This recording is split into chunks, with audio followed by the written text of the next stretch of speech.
Hello, everyone, and welcome to another exciting episode of You Skipped That. I'm Alex Grace. And I'm Dan Clark. And this is normally the show where two friends share movies that one has seen but the other hasn't and talk about them. But this week we're doing something different. Something a little wacky. Yeah, a little fun. Different. Yeah. We're just messing around with it. We're just messing around. We're just, It's our podcast. We're fooling. We Just goofing. Yeah. New episode goofing.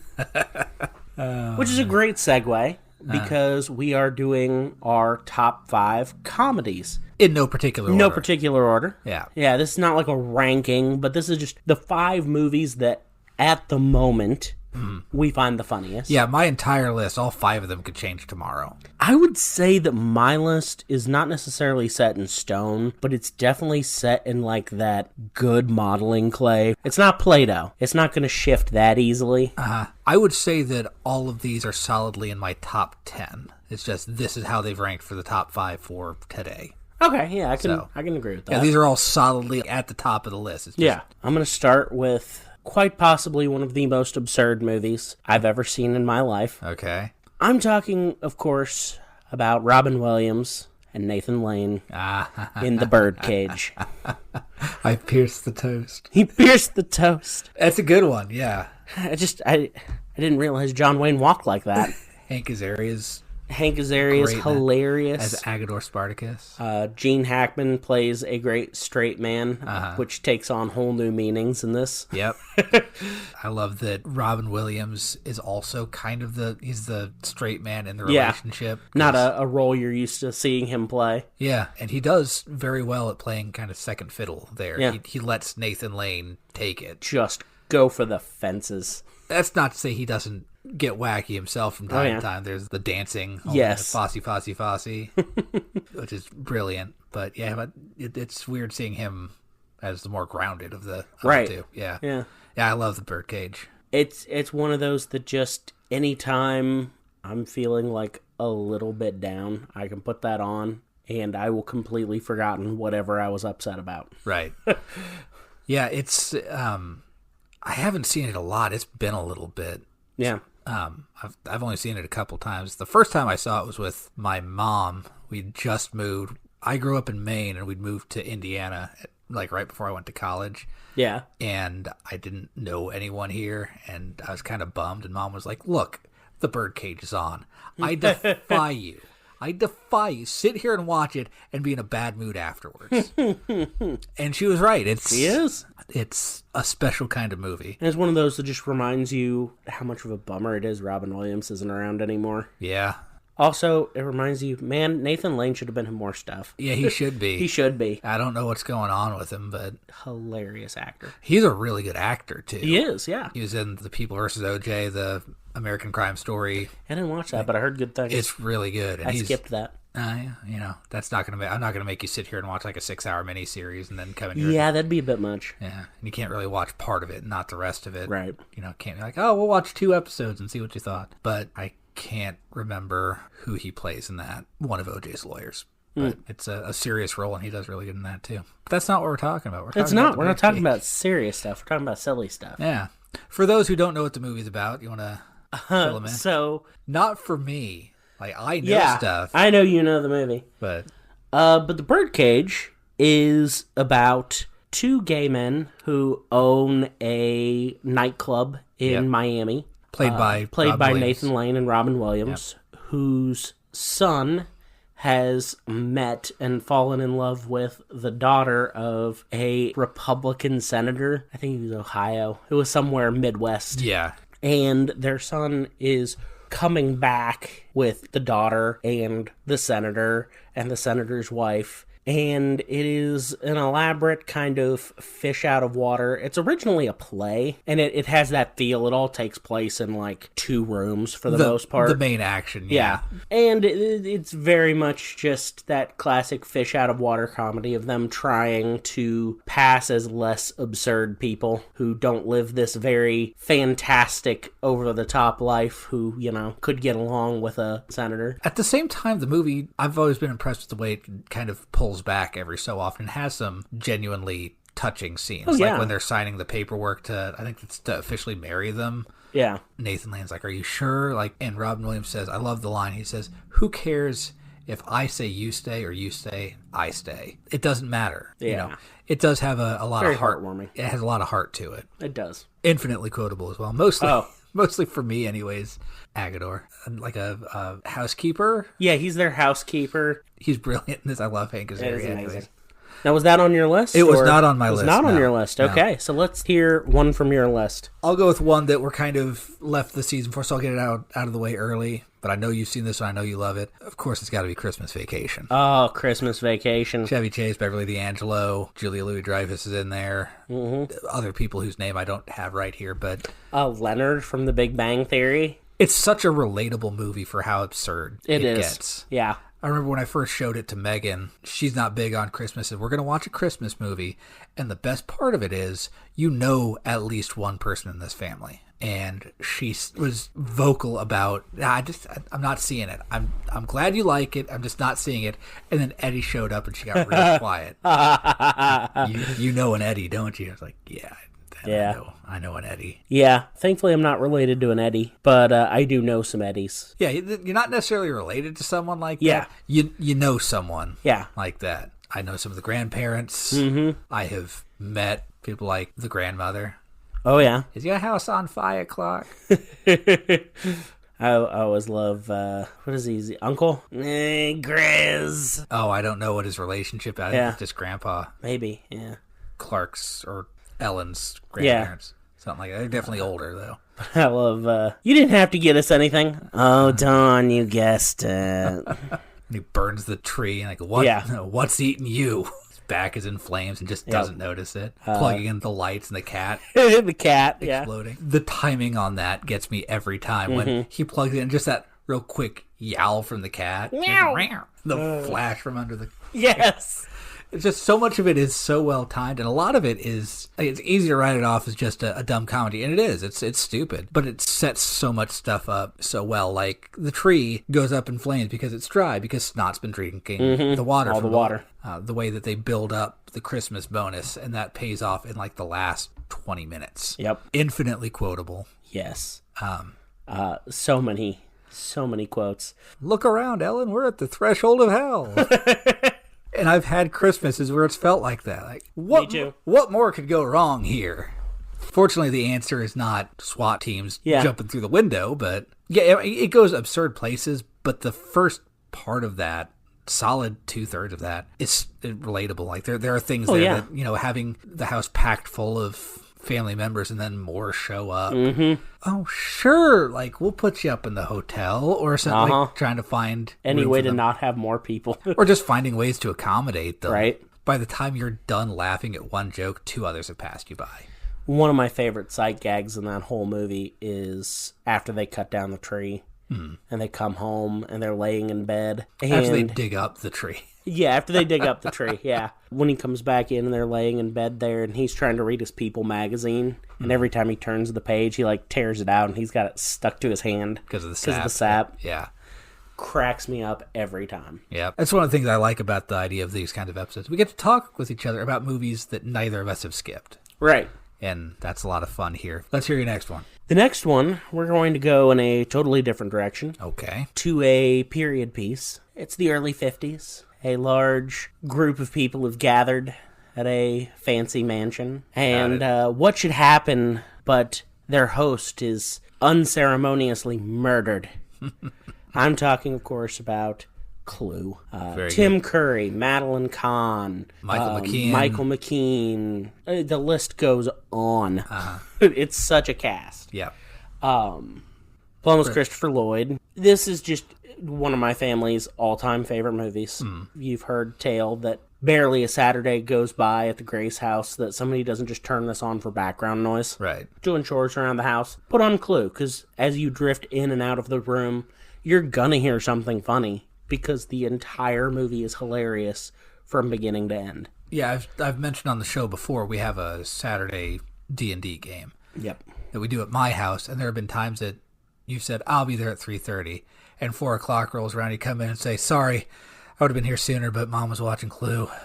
Yeah, and got to the end, and it's like, you got to see Tim Curry run through the house explaining how it all happened. The 3 different endings. Which, had to have been kind of a wild thing when that came out. Yeah, I wish they'd kept that quiet for longer. I would love it if they had just, even when they released it on DVD, just randomly included one. Yeah. And so people could go, no, seriously, like, look. Mrs. Peacock did it. Yeah.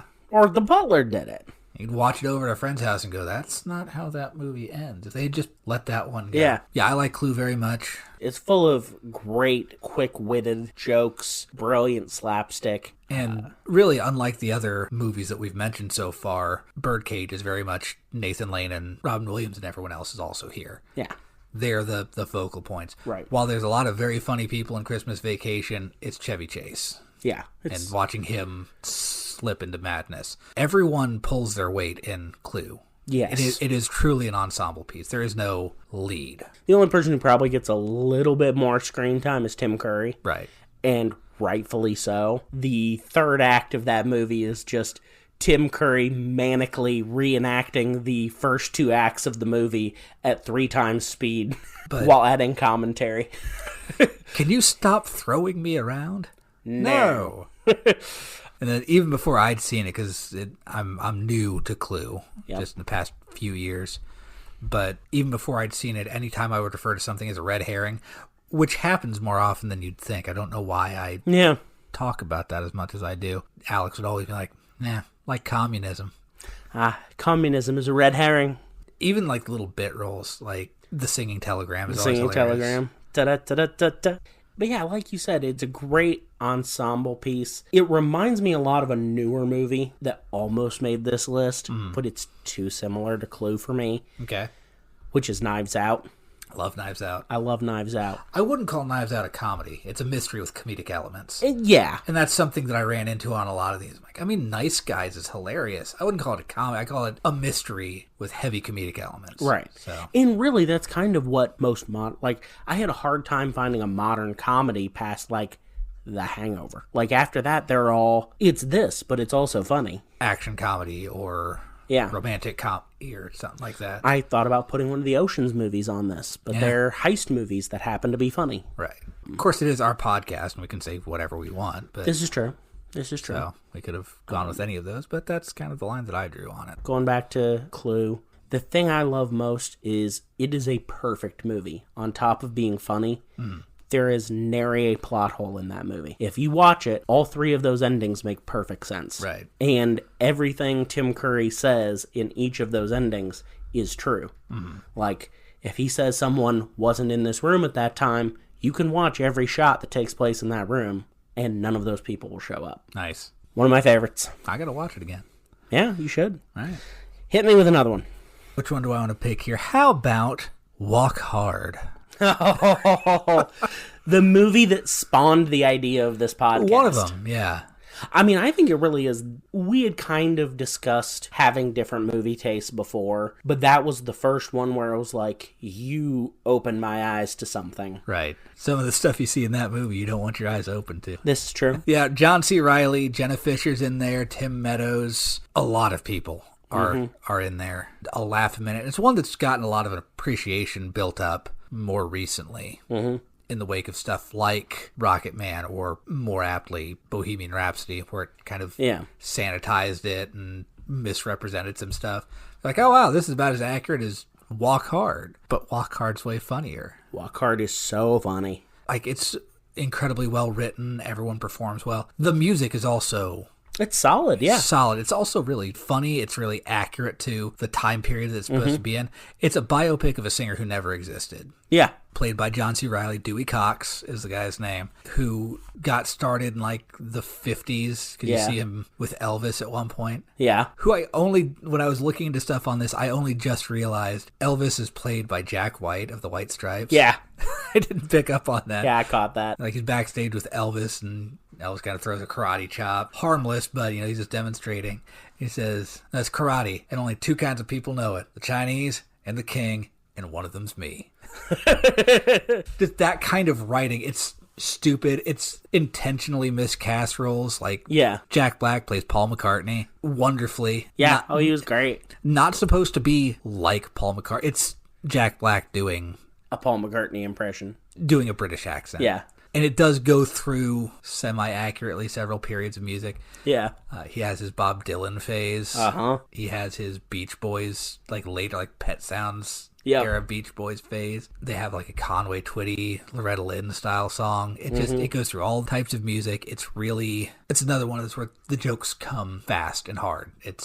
He's talking to his band who have issues with him from the years past because it's that part of the movie. And it makes a point of being like, oh yeah, this is the part of the movie where the riff forms with the band. Oh, this is the part of the movie where his wife leaves him, and it's all kind of done in a very silly way. Oh yeah, it's like this is that part of the biopic. Yeah, there's not a serious bone in this movie's body, but I guess in that scene where he's fighting with his friends, Tim Meadows just forgot his lines, and so he just kept saying, "And you didn't pay for drugs," not once, and they loved it, and so they went, forget your lines, just do that one.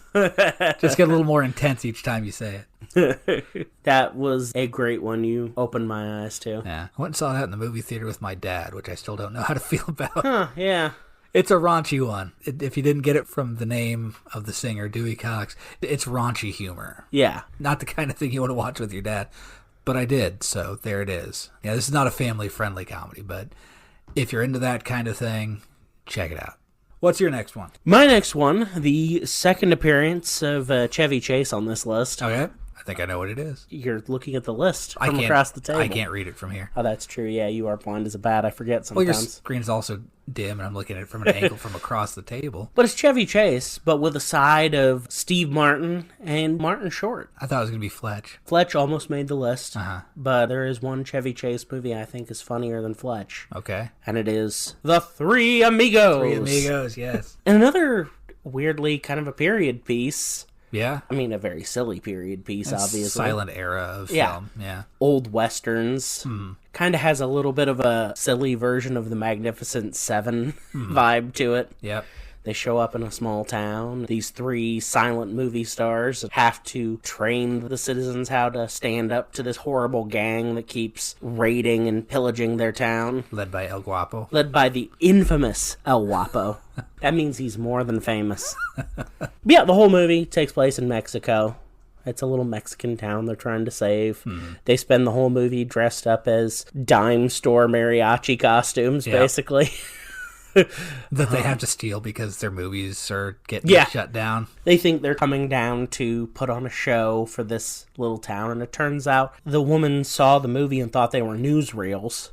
And that these guys were actual heroes. It's just 2 hours of hilarious banter between Chevy Chase, Steve Martin, and Martin Short. I'd say it's all three of them at the top of their game. Really, yeah. I mean, this is late 80s, early 90s Chevy Chase, Martin Short, and Steve Martin. The scene that always gets me in that movie is when they realize that it's real. Yes, and they start crying hysterically. Yeah.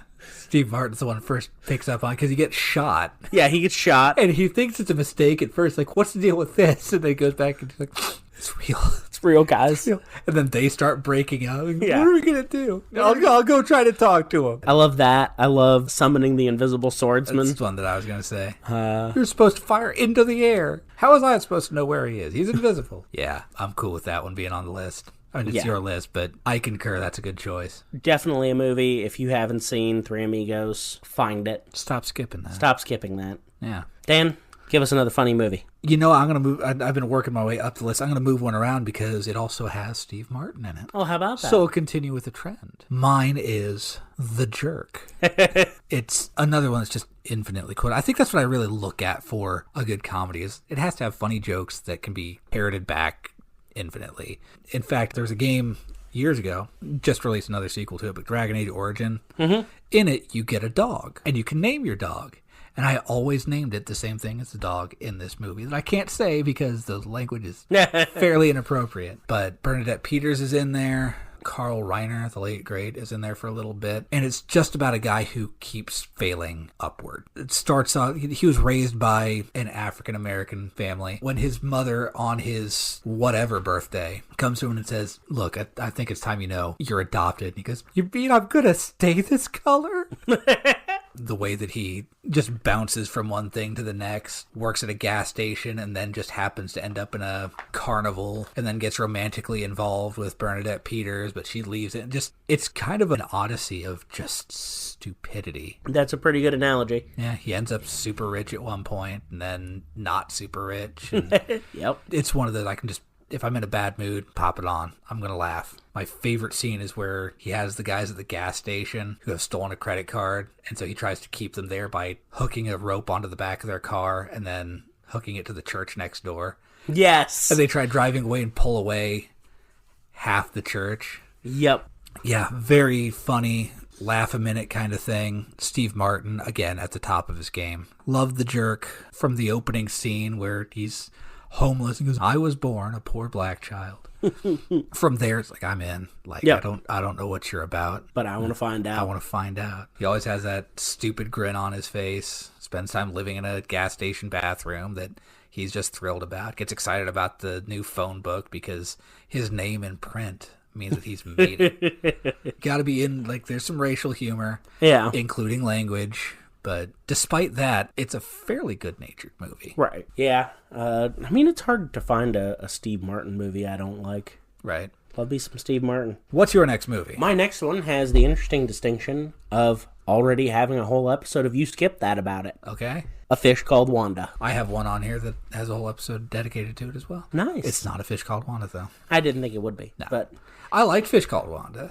Yeah. I mean, it is a hilarious bit of British comedy. Just that sort of a really absurd lens on something really mundane. Yeah. A jewel heist that just keeps getting a little bit weirder every day. Yeah. With the added hilarity of Kevin Kline at, as I said in the episode, his Kevin Kleiniest. Yeah, he's great in that. Oh, spectacular as Otto, the philosopher crook. The crook wannabe philosopher. Wannabe philosopher, yes. Jamie Lee Curtis is fantastic in that as well. Yeah, John Cleese. Loved him in that. He's so great in that. Yeah. The bit where the family comes home. And he's naked. He's naked. Yep. So funny. Yeah. That's a role that, I think I said it in the episode. It's been a long time since we recorded that episode. But that's a role that in anyone less capable's hands could have been really boring. Right. But John Cleese brings an energy to it. It could have been a pathetic role, too. Like, it could have been one where, like, God, I feel sorry about laughing about this guy's misfortune. But John Cleese is always kind of pompous, and so you feel okay laughing at him. Yeah. And he also seems like he's always in on the joke. Yeah, it always feels like this is somehow making this guy's life better, no matter how terrible it is. Yeah. He's in this really dull life as a barrister, and his wife basically barely acknowledges his existence. His daughter hates him. It's kind of like, oh, wow, getting all wrapped up in this conspiracy and this crime and everything, and falling in love with Jamie Lee Curtis is, kind of his way out. Yeah. Spark of excitement in his life. Probably one of the biggest sources of laughs outside of Otto's antics is the running bit with Michael Palin and the dogs and the old lady. So there's one witness to their crime, and it's this old lady. And Kevin Kline tells Michael Palin he has to take care of her. I'm making air quotes. Yep. And Michael Palin is this sweet animal conservation stutter-having guy. Yeah. And Otto's like, yeah, I bet you $10 that you can't do this. And he sets out to prove him wrong. In some pretty brutal ways. Some very brutal ways. Dropping pianos from the sky. That's probably my favorite. That's the big one. Yeah. Doesn't he just shoot one of them? Like, doesn't he just have a rifle? I think, eventually he does settle on just shooting. Yeah. And he kills the dog, and that causes the old lady to have a heart attack, and that's what finally kills her. But she starts out the movie with 3 dogs, and he accidentally kills them one by one. To his utter horror. Because he's this big animal lover. Right. His one prized possession is a fish called Wanda. Yeah. That doesn't really factor into the plot all that much, considering it's named after him. Not much, other than Wanda's treasure chest is where the key is hidden. Yeah. Where the jewels are. But other than that... Yeah, that's like my big gripe about the movie is Wanda the fish does not factor in all that much. Yeah. I don't know what I thought would be. It's like a weird thing to name the movie after. It's a very British title. Yeah. But I want to be clear. If that's my big gripe about the movie's really, really good. Yeah. And this is a very hilarious movie. Yeah, that's one that had been sitting on my to-watch list for years until we decided to do this podcast. And you're like, yeah, that'll be like my second movie. Yep. Cool. About time. Well, to continue on your trend again, my next movie will be the one that we've done an episode on. Okay. Got to be the Grand Budapest Hotel. Oh, that almost made my list. Yeah. It was this close. Yeah. Ralph Fiennes, Willem Dafoe, Tilda Swinton's in there. It's got a massive cast. Bill Murray shows up for like 2 lines. Yep. And then disappears again. The plot is kind of convoluted. A woman dies, leaves something to Ralph Fiennes' character, then he's framed for her murder, and then other people die, and I'm not going to get too far into the plot. I think what I like about this one, something that always gets me, is something super proper, followed by something really vulgar. Yes. So the times that Ralph Fiennes, who has never really done comedy before this, as far as I'm aware, and nails it. He's so good in this. So good. The way that he will be just this proper gentleman, this Monsieur Gustave. Yes, this concierge. And then we'll just start dropping F-bombs. Yeah, let's loose with a blue streak. Yeah, and then goes right back to it. It gets me every time. Oh, yeah. It's got that Wes Anderson touch of everything looks like it's a dollhouse, but it works for this. I said it in the episode, but when Megan and I first watched it, we had to pause it in the middle to do something. I can't remember what. And she said, "What do you think?" And I said, "I have no idea what's going on, but I am loving every minute of it." Like, I've seen other Wes Anderson movies. They're fine. They don't really hit that sweet spot. This one just, it is the perfect marriage of everything Wes Anderson to be right there for me. Yeah. This is definitely one of the movies that you showed me as part of the podcast that I immediately went home and bought. Nice. Just same day. In fact, I think I bought it right after we watched it. I think while we were sitting there before we recorded the podcast. Yeah, I think you said you did. It was up for Best Picture that year, which is the only reason that I heard of it. And I'm so glad that I did. I was on a kick for a while of not only am I going to see every movie that won Best Picture, which I have up to a point.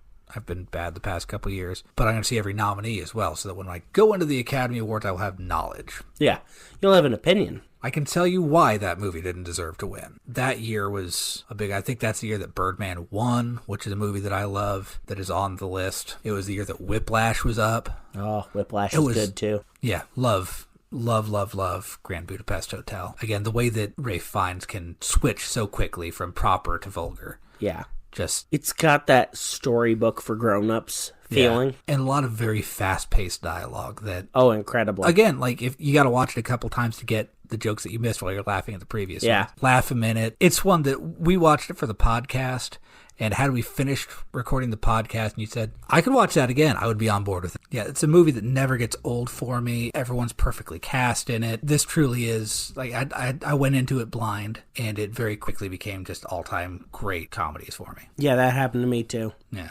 It's looking like we might have 5 entirely different movies. Oh my goodness, I think we might. We haven't crossed over. It's still possible. We got one left. We do have one left. What's your one left? I doubt this is going to be your last one. Okay. But it has to be mine. The Blues Brothers. That's up there. That's like top 10, top 20. But it's not my other one. Every guy of our generation's dad introduced them to this movie. Yeah. Yeah, I know first time I saw it was with my dad. Yeah, same. And it is one of those just generational milestones. Not only has everyone's dad seen this from like our generation, but they also know it like the back of their hand. Uh-huh. When I watched it with my dad, it was like watching it with commentary. Go, oh, you know that in order to film this scene with all the cars, they would film it all once and the car would get all banged up on one side, and so they'd turn it around and they'd film it from the other side. Like, cool, Dad, I'm trying to watch the movie. It's like, oh, this scene right here is why the movie was one of the most expensive movies ever made at the time. Like, I get it, Dad. I can't hear the music. But yeah, just a wacky adventure. Another one of those just very fast-paced, if you blink, you'll miss 10 jokes movies. Right from the beginning where they go to meet with the penguin. Don't come back till you've redeemed yourselves. She just glides backwards. Great cameos in it, too. Oh, spectacular. Ray Charles, James Brown. Cab Calloway. Aretha Franklin. I also love the fact that the kid in Ray Charles' music shop that he almost shoots. Yeah. is Argyle from From Die Hard. Die Hard. Yeah. Yep. A movie full of great music, great laughs, things that were quoted around my house all through my childhood. I will always love the third act of Blues Brothers. Mm-hmm. Everything from the SWAT team guys rappelling down the walls of the buildings, hup, hup, hup, hup, Up, up. the Nazi guys going off the half-built expressway. I've always loved you. I've always loved you. Falling like 4 times farther than that bridge They was drop tall. it. They have to have dropped it off like a helicopter or something like that. That thing falls for a long time. Yeah, past the Sears Tower. Yeah. Just such a good movie. Carrie Fisher in there is... Who is supposed to be in Clue, another one of your movies. Yeah. They just couldn't get her insured. Yep. So they had to lower their expectations and settle for Madeline Kahn. Yeah, that's one of those where I'm like, I actually cannot imagine that version being... It would have been a different kind of good. Different character. It would have been a different character and a different kind of good. But man, I'm kind of glad we got what we got. Oh, yeah. But yeah, those are my 5. Let's hear your 5th. It's kind of interesting that we've had parallels through this. Like, you did a Steve Martin movie, I did a Steve Martin movie. You did a movie that we did for the podcast, I did a movie we did for the podcast, because you just dropped Blues Brothers based on a Saturday Night Live sketch. Yeah. And my next one is Wayne's World. Excellent! And part of this might be that I grew up in the 90s, and Wayne's World was kind of a template for the 90s. A lot of the, yeah, sure, I'd love to. Not. Yeah, and monkeys might fly out of my butt. Yeah. You know, just, you go back and watch it, it is like a time capsule. It is the 90s in a movie. It is. From the references they make, there's a Jurassic Park reference in there. There's a Terminator 2 reference in there. There's great music all throughout. It's got a great soundtrack on it. Great cameos. I mean, they have Meatloaf there for a scene. Yeah. And he's not even, like, it's not a character Meatloaf. He's playing a character. Yeah. He's a bouncer. Yeah. And he's just there for one scene, gives a couple lines, and then leaves. Mm-hmm. That's it. It's got Rob Lowe in it. It has a great version of Ballroom Blitz. It's the way to adapt something, kind of like Blues Brothers. It's a way to adapt something small into something big. They allow it to breathe within, like, they just kind of keep it within the world that you would assume is there based on what you've seen of the world, what they've talked about and all that. Of course, the Bohemian Rhapsody scene is fantastic. Timeless. The scene where they're watching the planes fly overhead is timeless. Yeah. Garth doing Foxy Lady. Yes. Foxy. Yeah, I could go on just naming scenes. Yeah, and you probably picture them all perfectly in your head. Yeah, I love everything about this movie. It's not my favorite comedy of all time. Again, we did these in no particular order, but it's one that I was looking through my movies trying to come up with this list. I'm like, I can't think of a 5-minute stretch of Wayne's World where I don't laugh just hysterically. So much of my sense of humor I didn't realize until I've revisited this, you know, in more recent years as an adult. A lot of my humor is just built around this. It just, while the others are movies that I enjoy, I feel like this one has like lent something to me in terms of my sense of humor and probably my personality. And I like the sequel as well. The sequel gets some hate, but I love Wayne's World too. Yeah. It's funny because one of the honorable mentions for my list is kind of the same thing for me. You talking about you looking back and going, oh, that's where most of my sense of humor came from. Probably the biggest honorable mention for my list, you mentioned earlier, Fletch. Half of my sense of humor comes from that movie. Right. Absurd things like picking up Publishers Clearinghouse envelope and going, oh, Ed McMahon, you choose. Opening it up and going, oh, I lost. Yeah. But yeah, it's funny how movies do that to us. Like, that first really funny movie you see just kind of sinks into you a little bit. I think it also resonated a lot with my parents, and so a lot of the repeating lines, just, I was saying, excuse me, baking powder, before I had ever actually seen the movie. It's funny you say that because I became aware towards the end of my dad's life that his entire sense of humor was based on Eddie Murphy movies from the 80s and 90s. Uh-huh. Every joke my dad ever told is in either Trading Places, Coming to America, or one of the Beverly Hills Cop movies. I mean, if you're going to go somewhere for your sense of humor, yeah, could definitely do worse than Eddie Murphy. Anytime Dad was, jokingly threatening someone, he'd threaten to use the quarter blood technique on them. Hit you once with a quarter blood, drop right out of your body. Yeah, that's my list. That's my list, too. Yeah. We had fun. There's a lot of very funny movies in there. Yeah, we didn't coordinate it at all, but it's interesting that I think I've seen all of yours, and I know you've seen all of mine. Yeah. So They have good synergy. synergy, yes. I mean, I also like all the movies on your list. Same. But yeah, this is kind of an interesting thing we wanted to try. Yeah. I think it went well. I think so. Yeah, if you hated it horribly, just get in the comments, I guess. But Get in the comments. speaking of people that just have kind of shaped our sense of humor, Yeah. Brendan Lee Mulligan is certainly up there. Shout out to a real one. Yep. We're going to go ahead and I think wrap it up here. We'll be back next week with a more typical episode. Yep. It'll be my week, so we'll see what we can do with that. You want to do socials? I should do socials. I should probably tell do people where to socials. find us. So let's suppose you want to find out more about us. Here's some Suppose places you can do it. You can get on Facebook. Search the words "You Skip That?" ?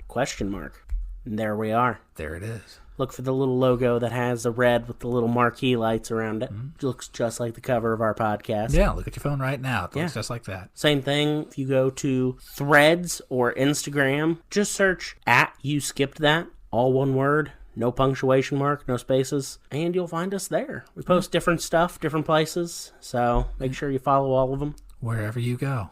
Wherever you go. There we are. But until next time with a more typical episode, I'm Dan Clark. And I'm Alex Grace. And this has been You Skip That. Bye, everybody. Bye.